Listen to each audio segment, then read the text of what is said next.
Hello everyone.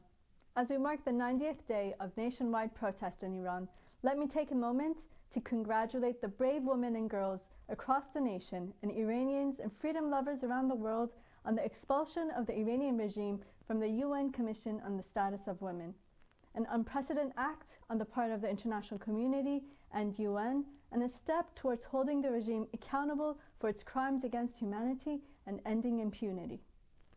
Iran was the scene of ongoing protests in various parts of the country as people voiced their outrage to the inhumane execution of two arrested protesters, Mohsen Shekari and Majidreza Rahnavard, in less than a week.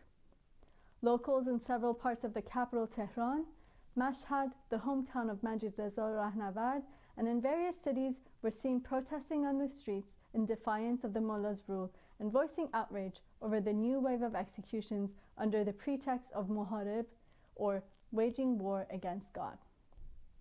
A message being spread across the country in the past few days has been Sarkham Qadagan, meaning bowing down is forbidden. It's not a time to mourn, but a time to act. In Tehran, people gathered to mark the 7th day of Mohsen Shekari's execution by the mullahs regime, laying flowers at his grave site while chanting anti-regime slogans. Also in the capital, defiant youth set fire to security cameras used by the regime's security forces to identify protesters.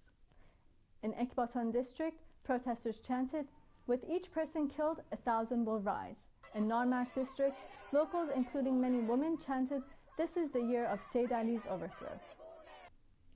Early Wednesday morning, local time, protesters in Firuzabad near Shiraz set ablaze a base of the IRGC paramilitary Basij units. Basiji forces are loathed in Iran as they are the first line of the suppressive units deployed to suppress protests across the country.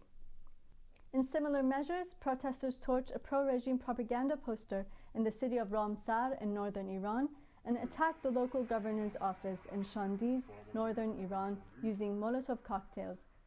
Protesters also attacked a branch of the regime's so-called Islamic Development Organization in Izeh in southwest Iran. Late last night, protesters in Tehran's Chitgar district staged a rally chanting, "This is our final call, the entirety of the regime is our target." In other developments, as the UN-Khalq voted to expel the regime from the CSW, Mrs. Maryam Rajavi, the NCRI president-elect, welcomed the decision and stated, "In no way does this illegitimate regime represent the people of Iran. The international community must ban the regime, expel it from the UN, and called for its expulsion from the UNICEF." That's it for today. Thank you for tuning in.